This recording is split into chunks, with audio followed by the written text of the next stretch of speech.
Ruang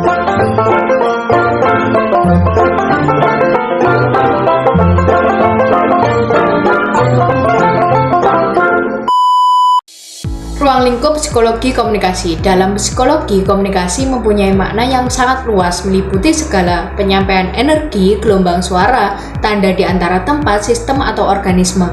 Kata komunikasi sendiri digunakan sebagai proses, sebagai pesan, sebagai pengaruh, atau secara khusus sebagai pesan pasien dalam psikoterapi. Psikologi menyebut komunikasi pada penyampaian energi dari alat-alat indera ke otak. Pada peristiwa penerimaan dan pengolahan informasi, proses saling berpengaruh di antara berbagai sistem diri organisme. Proses komunikasi tubuh kita mengandalkan indera yang terdiri dari jutaan sel saraf yang disebut neutron. Pada bagian luar neutron, dendrit, penerima informasi, soma mengolah informasi dan menghubungkannya, axon adalah kabel miniatur yang menyampaikan informasi dari alat indera ke otak. Di ujung axon terdapat serangkaian knop atau terminal knop yang melanjutkan informasi. Hal tersebut dalam psikologi menyebutnya dengan proses komunikasi. Psikologi tidak hanya mengulas komunikasi di antara neutron. Psikologi mencoba menganalisa seluruh komponen yang terlibat dalam proses komunikasi. Pada diri komunikan, psikologi memberikan karakteristik manusia komunikan serta faktor-faktor internal maupun eksternal yang mempengaruhi perilaku komunikasinya. Pada komunikator, psikologi melacak sifat-sifatnya, apa yang menyebabkan suatu sumber komunikasi berhasil mempengaruhi orang lain, sedangkan sumber komunikasi yang lain tidak. Komunikasi ditujukan untuk memberikan informasi, menghibur, dan mempengaruhi. Komunikasi persuasif amat erat kaitannya dengan psikologi. Persuasif sendiri dapat didefinisikan sebagai proses mempengaruhi dan mengendalikan perilaku orang lain melalui pendekatan psikologis. Ketika komunikasi dikenal sebagai proses yang mempengaruhi orang lain, disiplin-disiplin yang lain menambah perhatian yang sama besarnya seperti psikologi.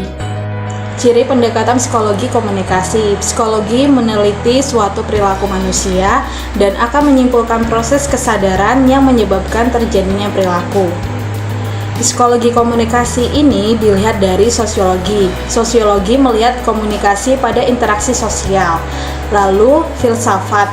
Filsafat ini dilihat pada hubungan manusia dengan realitas lainnya. Serta psikologinya yaitu dilihat dari perilaku individu komunikan.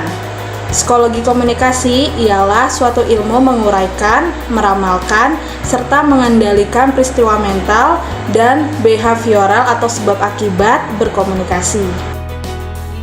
Menurut Fisher, ada 4 ciri pendekatan psikologi komunikasi, yaitu yang pertama, sensory reception of stimuli, yaitu penerimaan stimuli secara indrawi. Yang kedua, internal mediation of stimuli, yaitu proses yang mengarai stimulus dan respon. Yang ketiga, prediction of response, yaitu prediksi respon. Yang keempat, reinforcement of response, yaitu pendugaan respon. Psikologi melihat komunikasi dimulai pada organ penginderaan yang berupa data. Stimuli ini berbentuk seperti orang, pesan, warna, utamanya pada hal yang dapat mempengaruhi kita. Contohnya seperti ucapan, "Hai, apa kabar?" Ini merupakan satuan stimulasi yang terdiri atas berbagai stimulasi, seperti pemandangan, suara, penciuman, dan sebagainya. Stimulasi ini kemudian diolah dalam jiwa kita dalam bentuk kotak hitam yang tidak pernah kita ketahui.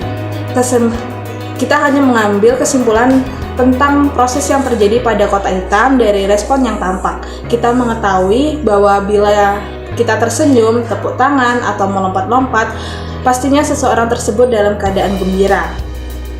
Psikologi komunikasi ini melihat bagaimana respon yang terjadi pada masa lalu yang dapat meramalkan respon yang akan datang. Oke, selanjutnya yakni penggunaan psikologi komunikasi. Nah, terbentuknya kepribadian seseorang perlahan-lahan itu disebabkan oleh interaksi dengan orang-orang yang ada di sekitarnya. Bagaimana cara kita menafsirkan pesan orang lain dan bagaimana cara kita menyampaikan pesannya kepada orang lain, itu sangat menentukan kepribadian kita. Melalui komunikasi, seseorang akan menemukan dirinya dan mengembangkan konsep diri. Dalam penggunaan psikologi komunikasi ada pengertian. Nah, pengertian sendiri merupakan penerimaan yang cermat dari isi stimulus seperti yang dimaksud oleh komunikator. Nah, kegagalan menerima isi pesan secara cermat disebut kegagalan komunikasi primer.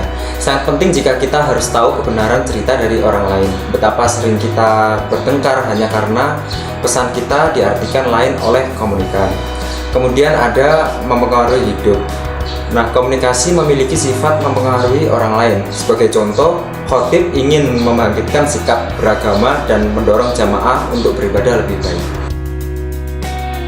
Nah, kemudian ada kesenangan. Tidak semua orang diajukan untuk menyampaikan informasi dan membentuk pengertian. Ketika kita mengucapkan kata sapaan selamat pagi kepada seseorang, kita tidak bermaksud untuk mencari keterangan.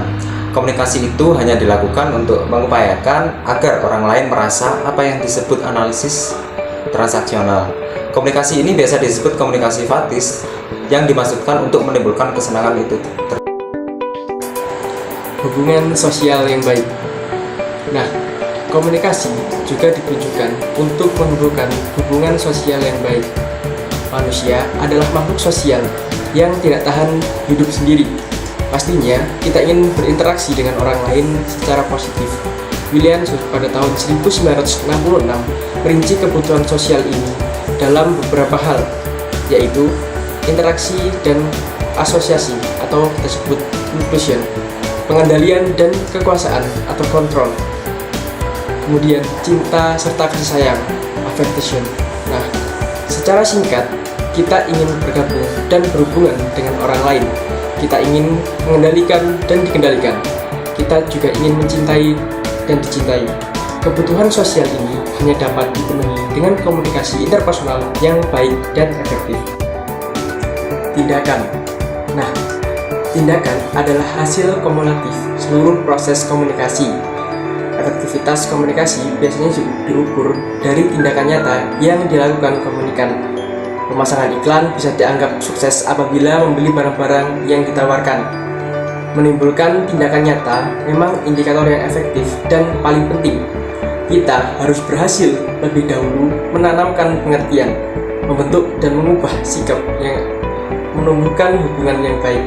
Ini bukan saja memerlukan pemahaman tentang seluruh mekanisme psikologi yang terlibat dalam proses komunikasi, tetapi juga faktor-faktor yang mempengaruhi perilaku manusia.